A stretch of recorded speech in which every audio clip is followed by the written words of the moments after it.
Hi guys, and welcome back to the channel. Now today I am out after some big reservoir pike, and to help me do that I've brought along a new dead bait that I've never tried before. I'm going to be fishing a couple of different methods, including a running ledger and a float setup. Let's see if I can go catch that monster pike.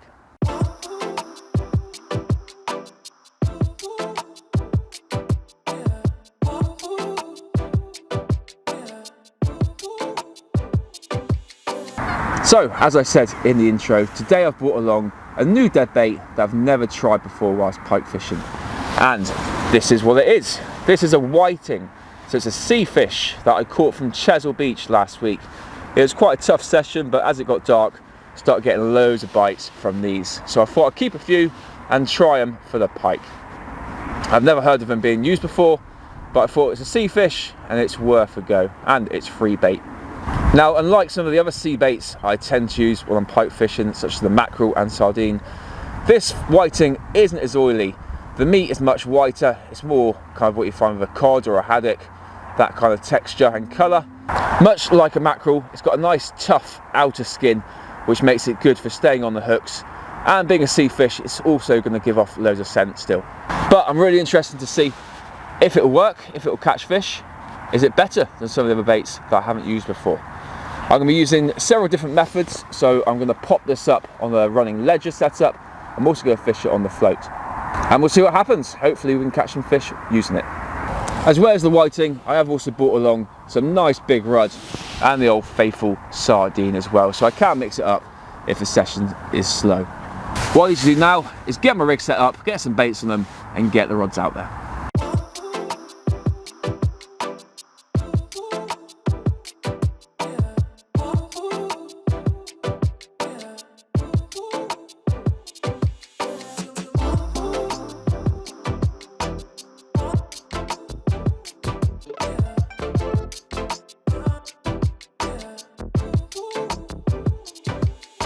Right, so this is my float setup for fishing my whiting with.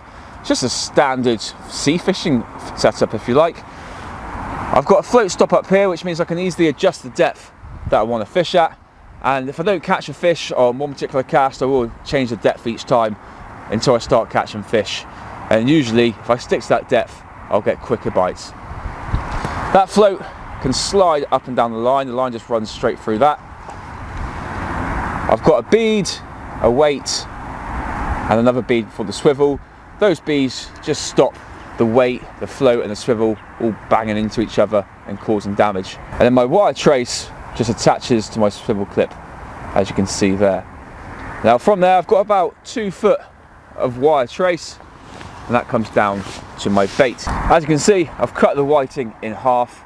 I've got my first treble hook up near the fin of the whiting, and then the second hook in the tail. So that's a nice tough skin on this fish. I don't even need to use bait elastic on there at all. These hooks are semi-barbed, which means one of the hooks out of the trebles is barbed. That goes into the fish. That just helps the hook stay in place. And the other 2 hooks on that treble are barbless. And that is all there is to it. It's a nice simple setup. Let's get it cast out there and see if it will catch me that big pike.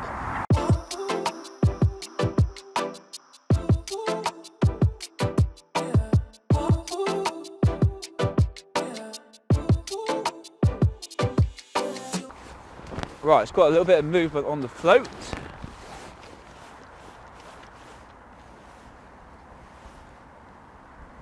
Right, let's hit it and see. Yeah, fish on. Fish on the whiting.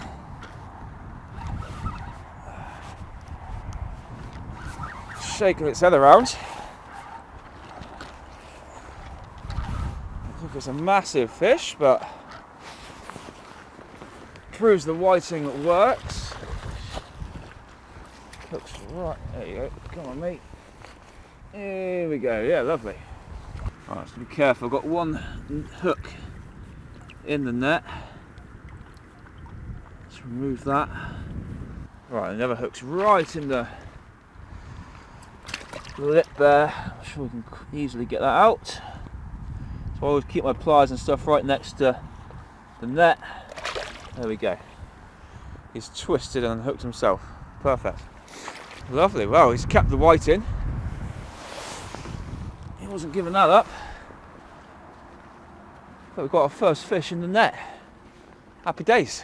Let's have a look at him.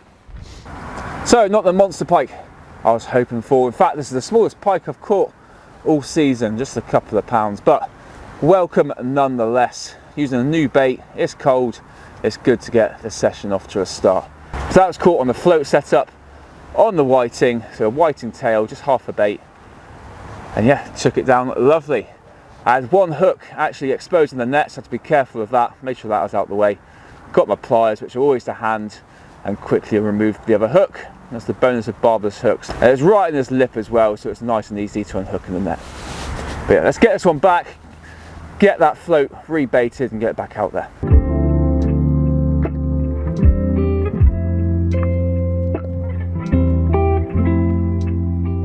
So the bait on my running ledger setup has been out there for about 45 minutes now. So I'm going to reel it in, freshen up the bait. Before I chuck it back out there, I'll show you exactly how I set that up as well.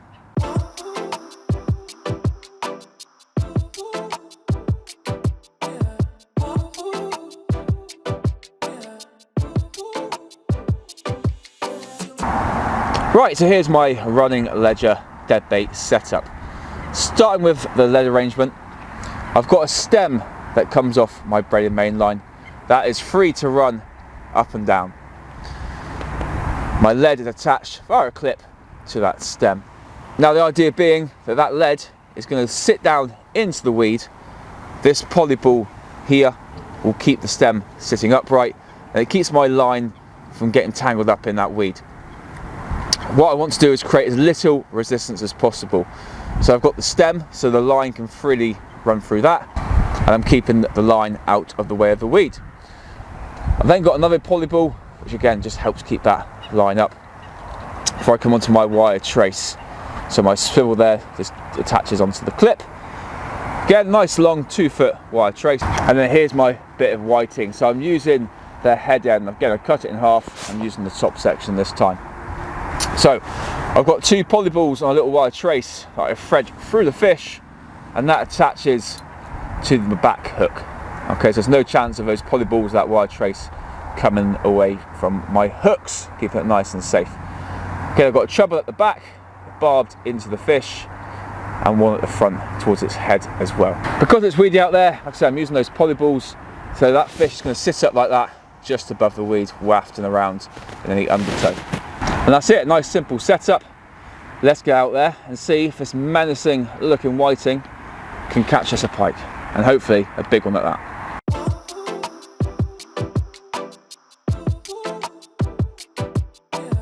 Right, whilst I was playing that fish, you might have heard me talk about having my hooking tools ready to hand.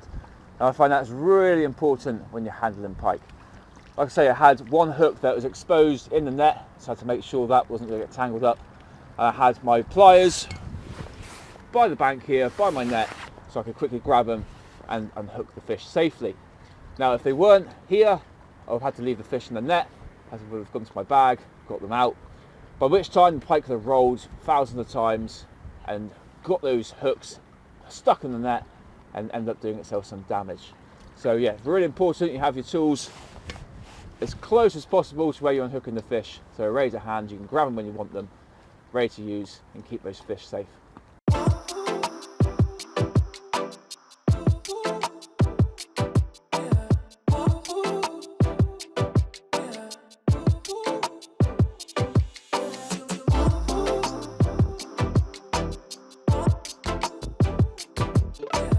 So like I said earlier, as well as the whiting, I've brought a couple of baits with me today. I've brought some rudd and some mackerel. So I've got quite a few baits with me, and I want to try and keep them as fresh as possible, not only for this session, but for future sessions as well. So I've got my bag here, and that's got all my baits in. So I've got a bag of sardines, I've got a pack of rudd, and I've got my bag with the whiting in from the other day. Now they're all still frozen in there. It's nearly December, it has gone really chilly, and as long as I keep that bag closed, those baits aren't going to defrost throughout the day, they're going to stay nice and frozen. But when I'm using them as my hook baits, I obviously want them to be defrosted. So what I'll tend to do is I'll get 2 of each bait out and I'll chuck them into a bit of water. I'm lucky here, I've got a little step down so I can pop them in there, they're not going to drift away anywhere. So I'm not defrosting all my baits at once, I'm keeping the other ones frozen, they're going to stay nice and fresh. If I don't use them today, I know they're good for future sessions. What can happen, especially with your softer baits like sardine, is if you thaw them out and then freeze them again, thaw them out, freeze them again, you do that process a few times and the bait just ends up being no good. You can use it for kebab rig potentially, but it just goes really soft and mushy. Yeah, not particularly good to use. So rather than waste all that bait, try and keep your baits as fresh as possible, frozen as possible, and just defrost them as you go.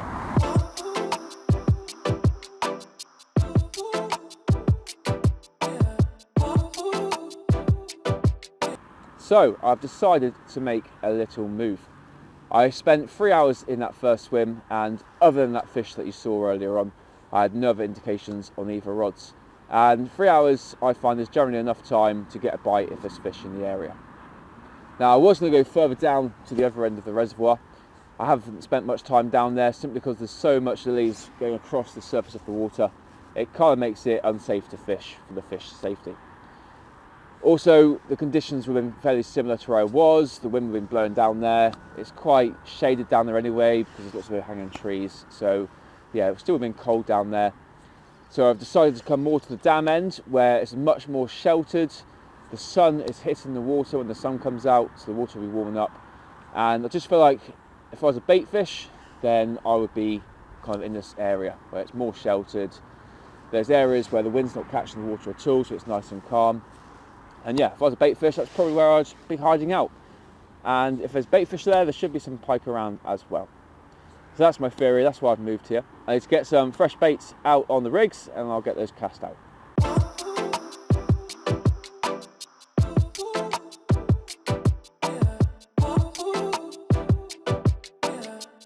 Right, so this time on the running ledger setup, I've got the whiting tail. Got the polyballs sticking up at the top there, so that's going to sit just like that. I've just tested it in the margin. It's slightly heavy, this bit of fish, for those polyballs, so it's not popping up quite as I'd like, but in the swim there's pretty much no weed compared to everywhere else, so I'm not too worried about the weed scenario. It is popping up slightly, so it's still wafting about a little bit, so I'm perfectly happy with that. Again, got one hook out towards this top fin, one hook towards the tail, so yeah, let's get it out there. Try and catch another pike.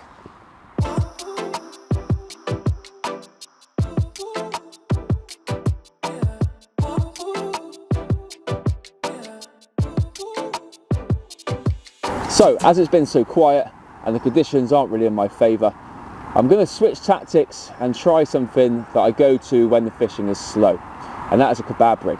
And before I send it out there, I'll quickly show you how I set that up. So I've got all my whole sardines here. It's still frozen, but that doesn't matter with the kebab rig. And what I'm going to do is cut that up into little chunks. So there'll be all sorts of different sizes in there, which I'll explain why in a second. So there you go, I've got 5 different size sections of my sardine. Then I'm going to take this is a kebab stick. And notice at the top, it's got a small hole there for the hook to go through. And the other end a stopper. You can add polyballs to these as well if you want to pop them up, but on the float I don't need to do that. So I'm going to take my biggest bit of sardine and just slide that through the bit of fish and push that down, and then repeat that process. But each piece of fish I use will be slightly smaller than the next, so that when I get up towards the hook end, I've got a nice small bit of bait there which isn't going to interfere with my hook. I want as much of that hook exposed as possible to get the best chance of getting into the pike's mouth. That's a little bit stubborn, there we go. Just compress them a little bit as you go. And I'll probably get one more bit on there. I'll go for the head. And I'll go through the eyes of that. And that's it, simple as that. I could possibly get the tail on there as well actually. Let's get that on there. There we go. Right, so there we go. All 5 bits of that sardine, nice and compacted onto my kebab rig. So what I've literally got to do now is attach that onto my hook, put a bait flag on, and it's good to go. Now the reason I tend to go to a kebab rig When it's slow fishing and the conditions aren't good, it's because that's going to release loads of attraction, especially a sardine. All those oils, all those scents and smells, they're going to release so quickly that it's got to draw a pike in, you'd think. Anyway, let's bring the float rod back in, swap it over for this, get it back out there.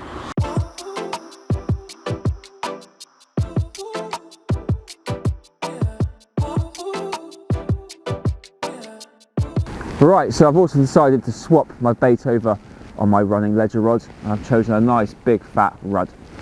As you see, I've got a hook at the top, hook in the tail, a little bit of bait elastic.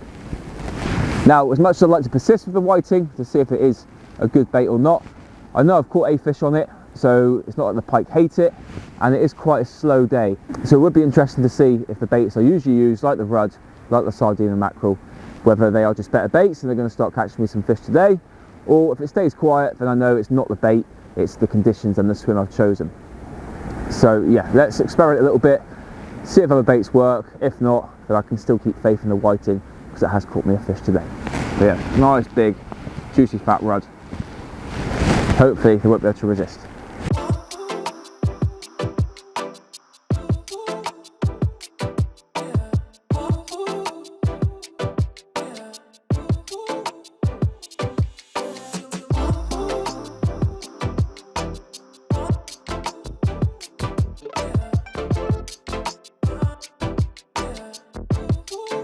Right guys, well unfortunately time has run out and it's time to end my session. Now I must apologise, since moving swims I've hardly done any filming, and that's partly down to the fact I've had no fish, but also another member of the syndicate came walking around to do some pre-baiting. We've never met before, and we ended up just chatting away for 2 hours just talking about all things fishing, which was brilliant. To be honest, it's always nice to meet someone new, bounce ideas with each other and just share a few stories. So yeah, really nice to meet him, and hopefully we'll end up fishing together at some point in the near future as well. I think that's one thing to take away from this session is remember just to enjoy your fishing. Enjoy talking to people on the bank, talking about fishing, sharing tales and stories, and remembering it's not just about catching the fish. And that's what I try and bring with this channel as well. It's all about fueling your passion for angling and trying to get you guys on the bank as much as possible, because life is short, we love our sport, so let's try and do it as much as possible. Back to this session though, the aim of the session was to come down here with a new dead bait that I've never tried before, and that was a whiting that I caught at Chesil Beach last week. And although I haven't had a particularly successful session, I was successful in catching a pike using the whiting. I'm not saying it's a new super bait or it's something I'm going to use all the time. I do still love using mackerel and sardines and all these fish like that, but it's another fish I know will work, so I will try it again at some point. It's always good to have a range of baits with you. You never know what's going to work on the day. It could be a certain oil or scent it gives off, it could be a certain colour, or just the way it sits. So yeah, always try some different baits on the day. You never know which one's going to work best. And also, why not play around with your fishing? Yes, we could fish with the same baits all the time, but I find it interesting trying to fish different styles, different tactics, different rigs, different baits. It all adds to part of the adventure of fishing. I hope you enjoyed watching this video, maybe picked up a few things along the way. Really appreciate all the support I've got recently, all the comments, all the likes and all the new subscribers. I really do appreciate it, and hopefully there's lots more videos to come. For now though, good luck with your own fishing, and I'll catch you guys again soon.